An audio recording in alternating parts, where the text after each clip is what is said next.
नमस्कार, मैं हूँ डॉक्टर मुस्कान सिंघल, चूड़ामणि हॉस्पिटल एसआरसी। आइए आज बात करते हैं ओपीडी में सबसे कॉमन प्रॉब्लम माहवारी का अनियमित रूप से आना, जिसे हम इंग्लिश में बोलते हैं एबनॉर्मल यूट्राइन ब्लीडिंग। इसके बहुत सारे कॉजेस होते हैं, जिनमें से एक कॉज है कॉपर टी का मिसप्लेस हो जाना, या फिर कॉपर टी के थ्रेड्स का पता न चलना पेशेंट को, या फिर कॉपर टी को निकलवा लेना पर उसके बावजूद भी कॉपर टी का कुछ हिस्सा अंदर रह जाना। तो आइए डिस्कस करते हैं इन सब चीजों के बारे में। हमारे पास ओपीडी में कई बार पेशेंट आता है इस चीज से कि मैम हम तो कॉपर टी निकलवा चुके हैं, उसके बावजूद भी जो है हमारे को पीरियड सही तरीके से नहीं आ रही है। जो माहवारी है मैम उसमें बहुत सारी गांठें आ रही है उसके साथ साथ, या फिर हमारी माहवारी के दौरान हमें बहुत ज्यादा पेट में दर्द रह रहा है। तो हमें सबसे पहले क्या करवाना है, हमें एक अल्ट्रासाउंड कराना है, जिसमें हमारे रेडियोलॉजिस्ट जो है वो हमें बताएंगे कि कुछ कॉपर टी है जो अंदर रह हुई है, जो कि या तो बच्चेदानी को परफोरेट करके पेट में भी जा सकती है, या फिर बच्चेदानी के किसी ऐसे हिस्से में है जहां हमें वो नीचे से नहीं दिख रही है, जहां पे हमें नीचे से उसके थ्रेड्स फील नहीं हो रही है। तो ऐसे केसेस में क्या करवाया जाता है, एक तो हम एक्सरे की मदद ले सकते हैं। एक्सरे में हमें क्लियर कट कॉपर टी का वो जो विभाग है जो टूट गया था वो हमें दिख जाएगा।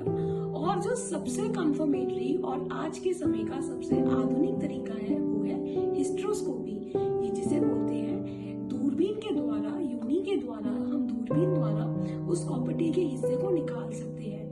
क्या किया जाता है कि एक दूरबीन के द्वारा नीचे से यूनी से आपको बेहोश करके दूरबीन डाली जाती है, और वो दूरबीन एक कैमरे में देखी जाती है, जिसमें वो आपको जो वो कॉपर टी का विभाग है वो एकदम से क्लियर कट पता चलता है, और एक हिस्ट्रोस्कोपिक फोर्सेप्स की मदद से वो जो विभाग है उसे निकाला जाता है कॉपर टी का।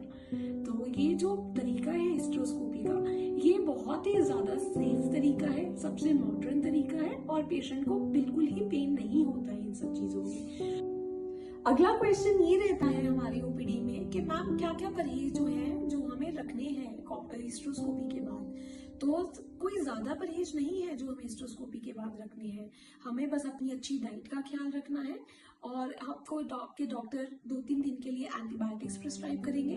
आप अपने घर के हल्के फुल्के काम, किचन का काम करना, अपने बर्तन धोना, खाना बनाना, स्टैंडिंग वाइपर लगाना, स्टैंडिंग मूव करना, ये सब आप कर सकते हैं। और 3 से 4 दिन बाद आप जमीन पे बैठने वाले, उखड़ू बैठने वाले सारे काम भी कर सकते हैं।